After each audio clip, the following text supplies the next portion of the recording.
Fala, meu povo de Deus, né? Como vocês já sabem, nossos seguidores aí, a gente tá começando hoje uma nova série no nosso perfil, que é a série sobre a vida dos santos. Vou começar a fazer então essa série, vou falar de uma santa que, pô, ela é fantástica. Eu vou dizendo algumas dicas e você vai vendo aí se você conhece, tá?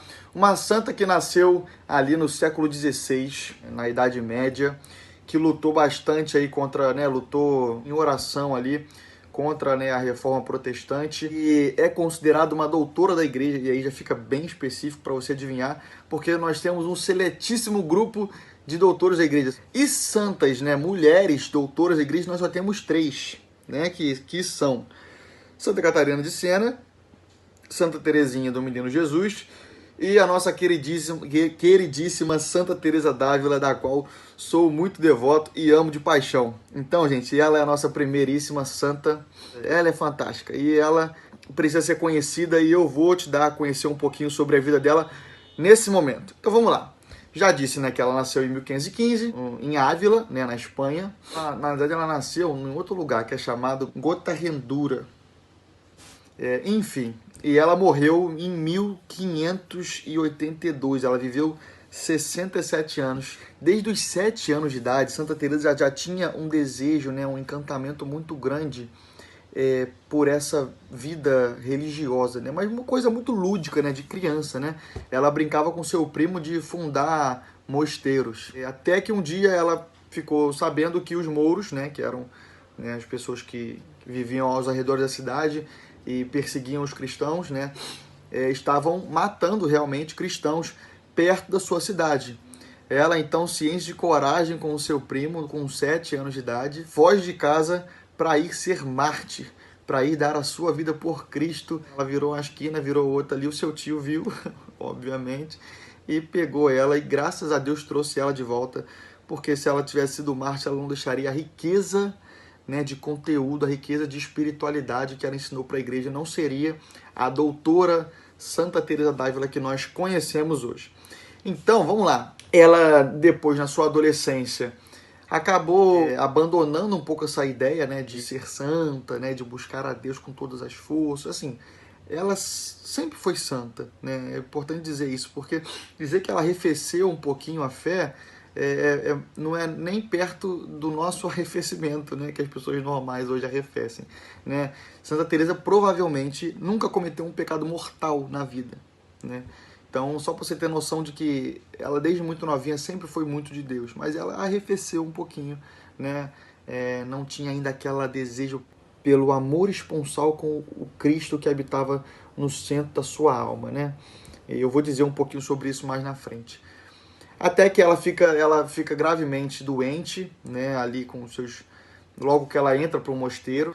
Enfim, a história é muito longa, mas ela entra para o mosteiro porque ela não queria casar, ela ficou muito amiga de uma freira, que era uma grande referência para ela, que era uma mulher muito de Deus. E depois ela acaba migrando de convento e vai ser então carmelita. Mas ela fica gravemente ferida nesse meio do caminho aí, e aí ela se aproxima muito de Deus novamente. Ela começa a rezar com mais intensidade, ela começa a oferecer aquelas dores para o Senhor. O meu celular está escorregando aos poucos aqui. Um episódio muito marcante é quando ela está muito doente, e as irmãs, quando entram no quarto, vê ela engatinhando, né?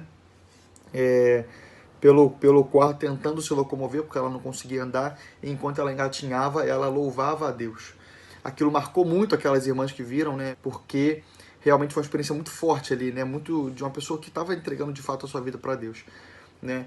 Chegam a dar Santa Teresa como morta, né? Porque ela ficou realmente muito doente, né? E quando ela vai ser enterrada, o seu pai não deixa que ela seja enterrada e fala assim: não, a minha filha não foi feita para enterrar.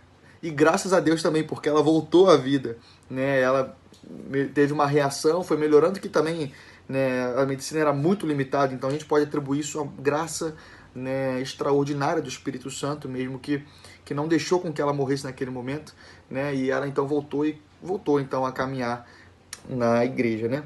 E aí, depois que ela se curou, que ela melhorou, ela voltou a esfriar um pouquinho o coração, né? Eu tô dizendo aí mais ou menos quando ela tinha uns 29 anos, 28, 29 anos, ela se curou, e aí ela ficou uns 10 anos, né, nessa mornidão, né, que não é perto da mornidão que a gente entende hoje, mas é uma mornidão, né? Para ela era uma mornidão. Santa Teresa também vale ressaltar que ela era uma pessoa muito carismática, assim, as pessoas gostavam dela. Então, nos Carmelos, né, e no Carmelo dela, tinham os locutórios, que eram lugares onde elas recebiam e conversavam com leigos, com os familiares e tudo mais. Então você pode pensar que ali era um lugar importante, porque era ali que eles conseguiam, por exemplo, doadores, né, de alimentos, porque elas, né, as carmelitas, ali viviam da providência de Deus. Então eles mandavam bastante Santa Teresa para lá, porque Santa Teresa sabia conversar, era uma pessoa legal, então as pessoas viam ela e gostavam de fazer doações, porque ela era desembolada. Só que ela perdia tempo demais lá nos locutórios e passava pouco tempo fazendo suas obrigações, que era rezar, que era fazer as atividades da casa, enfim, todos os afazeres ali de uma carmelita, né? Os compromissos diários.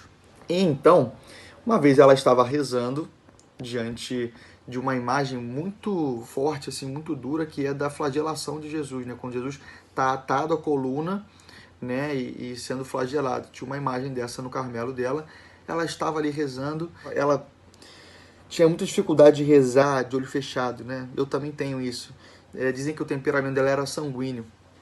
Então ela gostava de rezar olhando para uma imagem, porque aquilo ajudava ela a se concentrar na oração. Então ela olhou para aquela imagem e ela falou assim: Senhor, por que tu sofres tanto, né? E ela não esperava resposta de nenhuma, né? Mas Deus respondeu a ela. Aí ele falou assim: Teresa, eu sofro tanto porque você, em vez de estar aqui rezando comigo com mais frequência, fica lá perdendo tempo nos locutórios, né? E aquilo tocou ela de tal forma que ela falou assim: caramba, eu estou perdendo muito tempo da minha vida com as minhas vontades, com as minhas paixões, né? E ali ela se decide então a entregar a sua vida verdadeiramente por Cristo. Talvez se ela não tivesse tido essa experiência, nós não conheceríamos ela hoje, ou talvez conheceríamos como uma santa, mas não como uma santa tão famosa, né? Como ela é conhecida hoje. E ali então ela começa a progredir, a avançar nas moradas do seu castelo interior. Né? A gente pode dizer que quando ela teve essa experiência com Deus, ela devia estar ali na terceira morada, né? São 7 moradas do castelo interior. Então, só explicando um pouquinho sobre essas moradas que ela ensina, que está dentro da doutrina dela, né? Santa Teresa ela escreveu um livro chamado Castelo Interior. Né? Ela tem 3 grandes obras: o livro da vida, que ela escreve para o seu diretor espiritual, um livrinho chamado Caminho de Perfeição, que é fundamental, e você que quer conhecer Santa Teresa d'Ávila precisa começar por ele e lê-lo, porque ele é fantástico. Basicamente, ela comenta o Pai Nosso, né? Eu diria que todo cristão precisa ter contato, precisa ler, porque é uma riqueza gigante da nossa igreja, né? E o Castelo Interior, que é a sua maior das 3, é a sua maior obra, em que ela vai colocar a alma em 7 moradas, né? Ela vai dizer que a alma é um castelo interior de todo homem, de todo ser humano, e que na 7ª morada desse castelo, né, que é a morada mais ao centro, está o rei, né, que é nosso Senhor Jesus Cristo. A primeira morada são a torcida do Flamengo, né, tipo assim, maioria esmagadora da população. Os católicos estão ali na primeira morada, são aqueles que ainda cometem muitos pecados mortais, deixam de rezar com muita frequência, e cai, e levanta, né? Na segunda morada já há uma progressão, já há um conhecimento de Deus um pouco maior, já se evita mais pecados mortais, enfim. Nessa progressão. E a 7ª morada, né, pra gente não perder tanto tempo, a 7ª morada é a seguinte: é Jesus no centro e a alma que se encontra com ele e que se une a ele de tal forma que nada mais podem separá-los. E essa foi a morada que essa santa alcançou, né, nesse caminho de perfeição que ela começou a trilhar dos 39 anos de idade até os seus 67 anos. Enfim, essa 7ª morada é o convite que ela quer fazer para todos nós hoje, né? Ela diz que a diferença daquela alma que está na 7ª morada, né, para as almas que se encontram com Deus esporadicamente, é a alma que se encontra com Deus, que tem uma experiência forte com Deus, e você talvez já tenha tido essa experiência muito forte com Deus, é como 2 velas que se unem, né? Você pega 2 velas acesas, une o fogo, eles são unidos, e depois, quando você separa as velas, aquele fogo se separa novamente, né? Então é mais ou menos isso.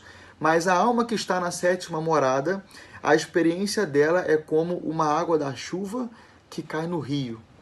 Ou seja, depois que a água da chuva cai no rio, você já não consegue mais separar o que é água da chuva e o que é água do rio. Porque de tal modo a alma se uniu a Deus, né? Como a água do rio se une à água da chuva, que nada mais podem separá-los. E aí a gente fala desse amor esponsal. Santa Teresa foi uma esposa, verdadeiramente uma esposa de Cristo. Eu espero que tenha sortido uma curiosidade aí no seu coração sobre a vida dessa santa e que faça você buscar um pouquinho então a intimidade com ela, o conhecimento sobre ela, sobre os livros dela, porque ela é nota 1,5 milhão, tá bem?